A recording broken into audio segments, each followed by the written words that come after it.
Okay, here we are back inside Matrix Gold. Thanks for tuning in. I hope you find the video interesting. Today we're going to talk about the preferences that printing companies prefer on like prong thickness and what size prongs should be and rails and stuff like that in order to print your items.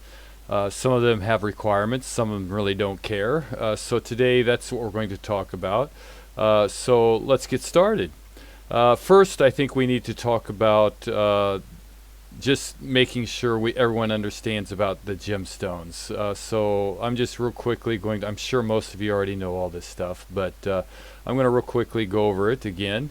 The table of the stone is the very top flat part of the stone. The upper pavilion facets are the facets that go above the girdle, and below the girdle we have our lower pavilion facets, and of course the very point here is the culet. So those will be items that I'll be referring to as we move along, so just in case some of you didn't know. So let's go ahead and move forward here. Let's delete this. Maybe. Yeah, here we go. Alright. So let's talk about our head. First of all, Matrix does a very good job getting the stones set up decent for the size that they are. There are some things that you might want to adjust or make sure of, but like this stone here is a 1 carat. So if we go to this head and we click on it, we take a look at the prong thickness. I think it puts it out there at a 1. I would probably bump it up to about a 1.2 or 1.3, something like that, just because it's a larger stone and you don't want to lose it, of course. The first thing you need to be aware of is how far it goes into your prong. They say that it shouldn't go in between, it should go in about 25% to 30% into the prong, no more than that. Otherwise, if the prong, the stone comes way out here and that you only have a little bit, the customer can smack that prong and that girdle will just cut right through that prong and snap it right off, and you'll have a lot of lost stones and problems on your hand. So first of all, the prong should only go in about 25% or 30% at the most, and most jewelers, that's what they'll cut it at. But every jeweler's different. They like different things. So larger stone, larger the prong, of course. 1 carat's 1.2, 1.3 for me, but everybody's different, of course. Let's see here. Okay. So here we're going to look at the stone. Most heads, when the stone's set, the culet will be showing between the prongs. So you'll be able to see the prongs. So I have a 0.82 from the top of this rail to the bottom of my culet. You'll want this part here at least 0.5. I would go a little bit thicker myself, maybe around a 1. But that's the minimum, because if we'll talk more about that rail and everything later, of course, and about a 0.5 for the upper under bezel of the stone. So those are just your basic for right now. You'll see as we move forward, get more in detail as far as what we need. So let's just keep moving forward for right now. Here we go. Minimum 0.5 is what they say. Most companies, printing companies and casting companies, will want you to have a minimum 0.5 between the rail and the, so all this would be at least a 0.5 going around, or 1.25 rather, or this is a 1.5, but the minimum is 0.5. Okay, and of course we have the culets sitting there. You'll understand it, I think, as we move forward here. Let's keep going. Number 3 here. Okay, we did number 3. Let's go to number 4. Let's talk about scroll designs and stuff. Okay, these are all minimums, of course. Keep that in mind. A thicker is not a bad thing. These are just the minimums. So the minimum of a thickness of at least a 1/2 millimeter going across, or thickness wise, on all scroll work is what they ask for. Most companies, an overlap. Okay, so they want an overlap of at least a 0.15 on your scroll designs. Any kind of designs that you have, that they want a little overlap so that when it's printed, it prints out okay. Because if you just barely had them touching, there could be issues in there and problems in the casting process and in the printing process. So an overlap of 0.15 at minimum, and a thickness of a 1/2 millimeter on scroll work and that kind of design. We'll keep moving. Let's see. Let's go to our top view. Okay. All right, so these are a quarter pointers. They're the smallest you can get. 0.0025, I think, is what these are out here. But nonetheless, it doesn't matter. Well, we're going to get more into that. But a minimum prong thickness of a 0.45, and you can see that this still looks really good.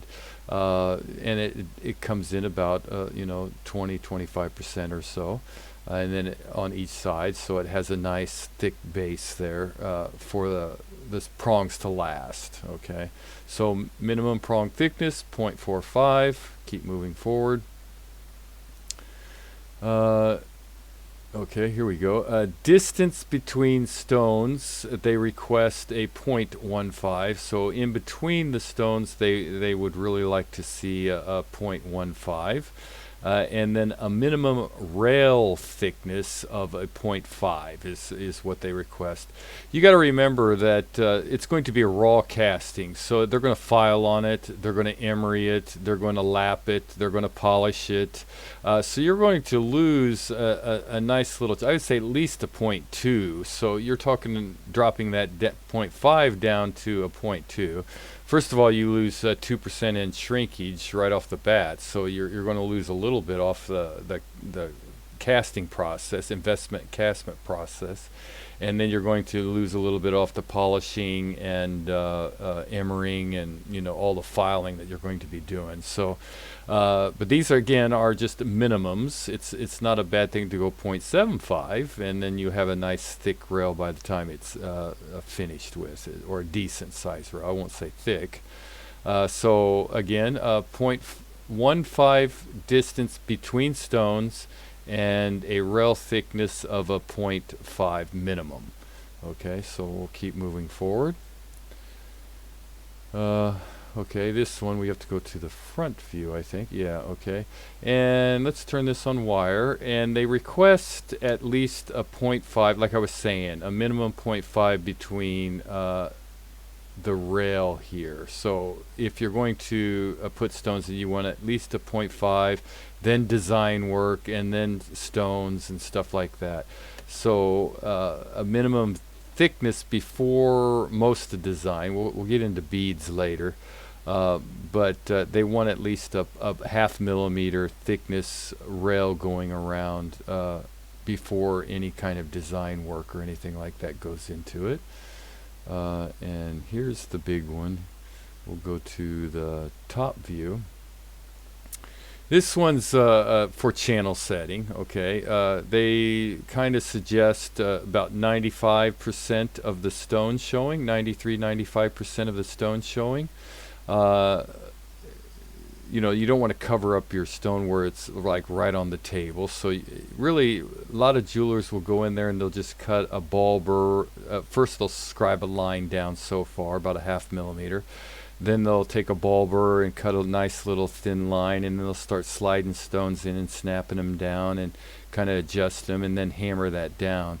So there's a lot of work that goes in there. So again, 1/2 millimeter minimum thickness on the rail, 0.15 between stones, and channel setting 95% of the stone being shown.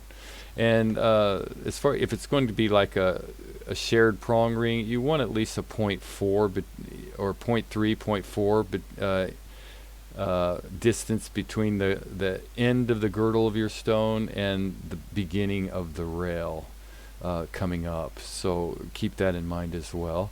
So on a 2.5 or 2 pointer or less, I think it's a 1.8 millimeter stone or something like that, or lower. So a 2 pointer or lower, you'll need to no less than a 0.5 millimeter rail. Going up to a 5 pointer, 2 to 5 pointer, they kind of suggest a 0.7 rail thickness with still 95% of the stone showing. And then if you get up higher than a 0.5, you'll need a minimum of a 0.85 rail going on there, and 95% of the stone showing. You know, if you get larger than that, you might even want to go bump it up to 1 millimeter or 1.25 millimeters even, if you get into larger stones for channel setting. But that's kind of the basics of the channel setting figures. So again, take 95% of the stone showing, and 0.15 between here, distance between stones, and a minimum of a 0.5 millimeter for 2 pointers and less. For 2 to 5 pointers, they would like to see 0.7. And for a 5 pointer or 2.5 millimeter and larger, they would like to see a minimum of 0.85. You got to remember, again, they're going to be hammered down on that. They're going to file it. They're going to file the inside of that rail, take a graver and clean it all up. So there's you're going to be losing metal there. So the little bit thicker is better. But these are all minimums again. So let's keep moving forward. This one here. Okay, I think I need to go to the right view. These are the holes for the stones, the cutouts, right? The light color is the cutout. So you can see here, it's not very big. It's got nice metal in there. But really, this is not, it's kind of too small. It's kind of a little too small. Something like this is probably a little bit better. It has a little bit more opening in there, and it still has a nice ledge on both sides to be able to hold that stone proper. The only other thing you need to be concerned about is your larger hole. Your edges in the bottom will get closer together, so keep an eye on that. You want to keep that at least around a 0.4 or so, somewhere around that area. Here's no problem at all, but here, you know, so that will dictate a little bit as far as how deep you know, how much cutout you do there. So be cautious of that. We'll keep moving forward. Oh, wrong one. There we go. All right. Okay, and I think this is, we'll go to perspective on this one. This is for the inside thickness, should always be no less than a 0.8 millimeter. That's this little, like this, if this was a cutout, I got it set up for a cutout. So you want this rail here, and then the cutout goes up and that comes back down, right, on the other side. So you want this part here to be a minimum of 0.8, but to me that's too thin. I would probably go 1.25, maybe even 1.5. Gent ring, you don't want that, you know, digging in and being uncomfortable. But you know, again, it's personal preference. But they do say a 0.8 is kind of what the minimum that they would like to see as far as this part here before the cutout starts. So that's that. Let's keep moving forward. Only a couple more, or this might be the last one here. Okay, beadwork. Yeah, that's a good one. Beadwork, they want it offset from the ring rail at least 0.3 minimum. Okay, and as you can see, if you were to put it right there on the ledge, they grind that out, polish it up, you're not going to have any beads left. So by the time they emery it out, round it up, polish it up and everything, those beads should be pretty much right on the inside of the ring rail, because you'll probably lose that much in the process of production and polishing and everything, if not maybe a little bit more. So they request that all beadwork and stuff like that should be at least a 0.3 off the ring rail. So, and then they also ask if for a little distance between here. I think it's a 0.3. I've made some that actually touch, just barely touch, and it's came up fine. But some companies don't want that. They want it to be won't take it, maybe. So be cautious of that. Check the company out. Make sure what they're requiring. Some companies don't care. What I do recommend is really there's all kind of inexpensive 3D printers out there. I myself have an Anycubic Photon, the cheapest one you can get, and I once I do a design, I take it in there and I print it up, and then I take a look at it and see if there's anything I need to readjust or anything.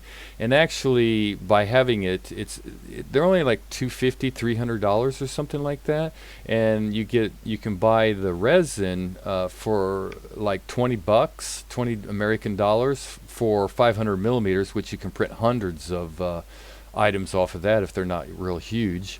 And you can actually design it, take it in there, put it on the printer, have it printed up, and then take a look at it. And you're going to get a lot better knowledge and feel for what's working and what's not working very quickly.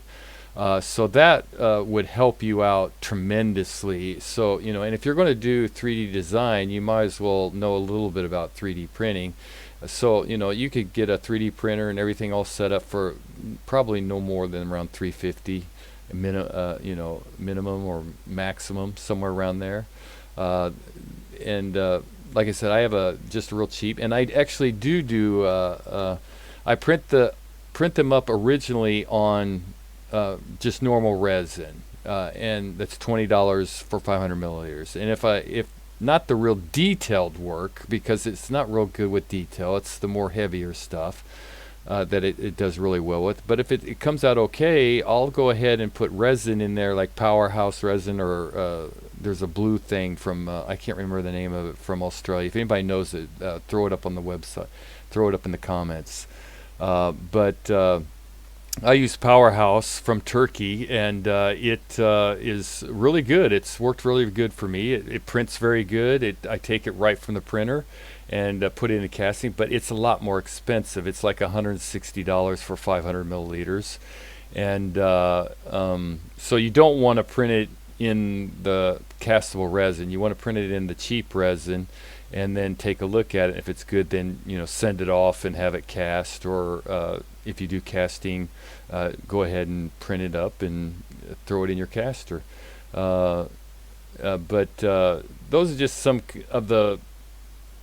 of the figures that I've kind of dealt with over the years that have came up. But again, like I said, I think MatrixGold, when you do the defaults, it does a pretty decent job of giving you something that is okay. You can make some small adjustments, or something. I'd bump it up just a little bit for 1 carat, but not very much at all. And the rails here, they're not too bad.